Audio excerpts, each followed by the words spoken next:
Ashabul Kahfi itu tidur di goa karena dipaksa nyembah rajanya mengaku Tuhan. Mereka melarikan diri, tidur di goa, tidur 300 tahun Masehi atau ditambah 309 tahun Hijriah. Tidur, nggak makan, nggak minum. Siapa yang ngasih makan? Allah. Lewat apa? Lewat udara. Bernapas, dari situ Allah kirim makanan, dari situ Allah kirim minuman. Rabbul Alamin, Tuhan semesta alam yang maha perkasa, maha mengatur alam semesta. Bayangin itu, dan itu terjadi lagi nanti.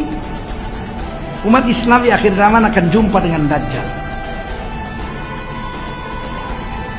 Dajjal ini sakti lah pula, batu dia pegang jadi emas.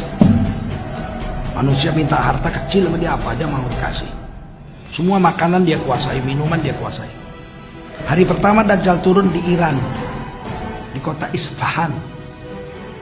Hari pertama, ini hadis Bukhari. Hari pertama Dajjal turun di Isfahan di Iran. Itu turunnya Dajjal. Hari pertama dia turun 70.000 ulama sesat ikut Dajjal. Hari pertama Dajjal turun 70.000 ulama sesat ikut Dajjal. Dajjal gak lama, cuma 40 hari. Kan lama-lama, cuma 40 hari. Ketemu Nabi Isa, dipancung lehernya, mati. Cuma Nabi Isa yang bisa membunuh dia. Nabi Isa sekarang di langit ke-6 akan turun. Ada 41 hadis sahih mendukung itu. Tidak ada yang bisa membunuh Dajjal kecuali Nabi Isa. Satu hari Nabi Muhammad ketemu Dajjal lagi tidur di kebun korma. Kata Nabi, dia tunjuk orang tidur kayak Ibnu Sayyad, kata sahabat, model-modelnya. Siapa itu? Kata Umar bin Khattab. Dajjal. Cabut Nabi pedang. Apa dicabut Umar bin Khattab pedang? Ya aku pancung. Gak bisa, kata Nabi. Yang bisa bunuh dia Ibnu Maryam, anaknya Siti Maryam alaihis. Gak bisa. Nanti Nabi Isa datang, pancung bunuh. 40 hari itu kata Nabi penderitaan atas umat Islam yang sangat pada puncak. Semua makanan dipegang Dajjal semua, minuman pegang Dajjal. Siapa mau makan mau minum harus menyembah Dajjal. Satu orang anak muda yang beriman jumpa Dajjal, kata Dajjal, aku Tuhan. Anak muda ini bilang, tahu. Aku Tuhan. Apa yang kamu minta aku beri. Mana ada Tuhan matanya cemeh. Dajjal kan matanya buta dulu. Mana ada Tuhan matanya cemeh. Dipancung sama Dajjal, mati anak muda ini. Udah mati dihidupkan sama Dajjal. Nah, kamu tadi mati udah saya pancung, sekarang saya hidupkan. Percaya nggak kamu saya Tuhan? Ketawa anak muda ini. Makin yakin aku kau bukan Tuhan, kau Dajjal. Dipancung sekali lagi, nggak mati lagi. Tapi makanan diambil Dajjal, minuman diambil Dajjal. Sehingga kata Nabi pada saat itu istri dan anak-anakmu ikat. Karena nanti kalau anakmu kelaparan berapa hari nggak makan nggak minum, dia akan jerit-jerit nangis-nangis. Istrimu nggak tega, pasti istrimu akan pergi jumpa Dajjal minta makan demi anaknya. Waduh, kalau terjadi itu saya terpaksa ikat istri saya, anak cucu ikat semua. Yang bertahan orang beriman yang laki-laki. Perempuan nggak tega lihat anaknya kelojotan, kelaparan itu, dia akan jumpa Dajjal. Makanya istri, anak, cucu ikat. Hanya 40 hari. Apa yang terjadi? Orang-orang beriman pergi ke gunung-gunung, ke goa-goa, menghindar dari Dajjal. Mereka hanya makan zikir, ya. Subhanallah, walhamdulillah, wala ilaha illallah, wallahu akbar, wala hawla wala quwata illa billahil aliyil azim. Allah beri makan lewat napas, sebagaimana Allah beri makan Sahibul Kahfi 300 tahun lewat napas. Saya tercenung ketika Dajjal turun satu hari pertama 70.000 ulama sesat. Gak heran ya, karena baru-baru ini ada bencong ceramah aja, ribuan orang seneng ketawa. Aduh mak, sama bencong aja kalah, apalagi sama Dajjal.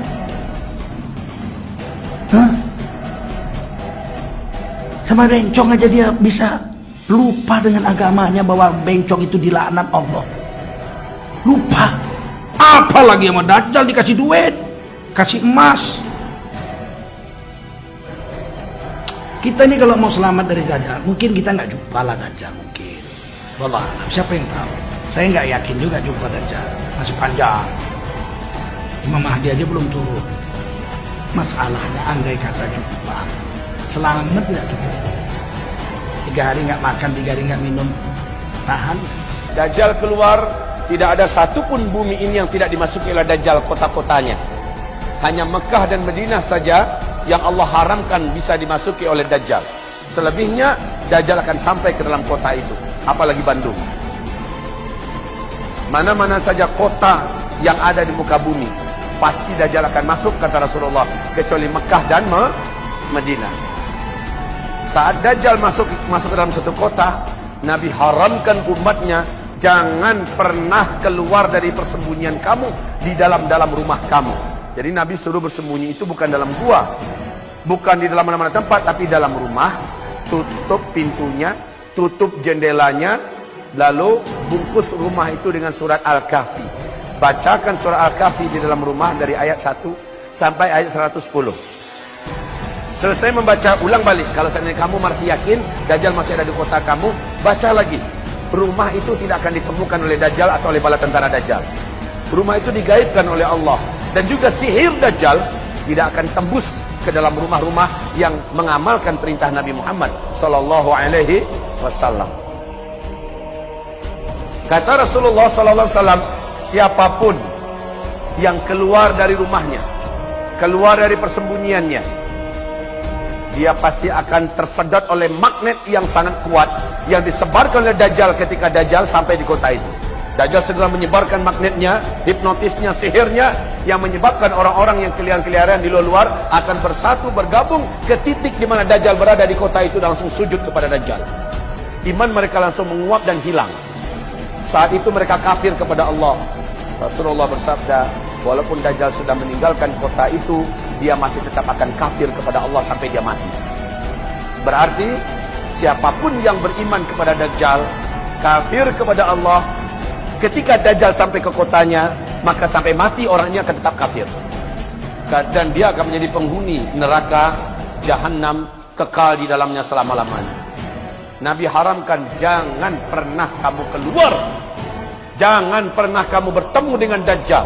Hai kaum laki-laki, kata Rasulullah, selamatkan istri-istri kamu, selamatkan ibu, bibi, anak-anak perempuan kamu, saudara-saudara perempuan kamu, tarik mereka ke dalam rumah, ikat mereka di dalam rumah. Sampai begitu Nabi perintahkan. Kenapa? Karena Rasulullah SAW menyebutkan bahwa manusia yang terbanyak mengikuti Dajjal dari umatku adalah kaum wanita. Kaum wanita. Limada. Kenapa?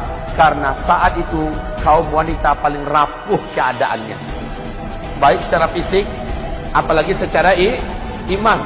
Ini ada beberapa tahun berturut-turut sejak Dukhan sampai Dajjal, paling lama 3 tahun, orang-orang pada bergelimpangan kelaparan di muka bumi. Dajjal datang, menurunkan hujan dari langit, menghidupkan hewan-hewan yang mati, orang-orang yang ada di kuburan dihidupkannya semua.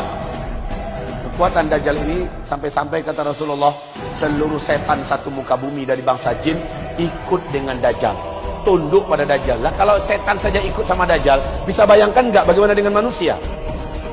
Kekuatan apa yang dimiliki oleh Dajjal yang menjadikan setan-setan satu bumi tunduk kepada Dajjal, ikut Dajjal dan siap melayani Dajjal? Kekuatan apa yang dimiliki? Satu-satunya manusia yang pernah diberi oleh Allah izin memiliki kemampuan itu adalah Nabi Sulaiman, dan itu karena terpaksa setan jinnya. Sementara dengan Dajjal karena sukarela. Dajjal kita sudah sadari kemunculannya sampai kepada tingkat mutawatir, lafzan wa ma'nan, ijma', kemunculannya pasti terjadi.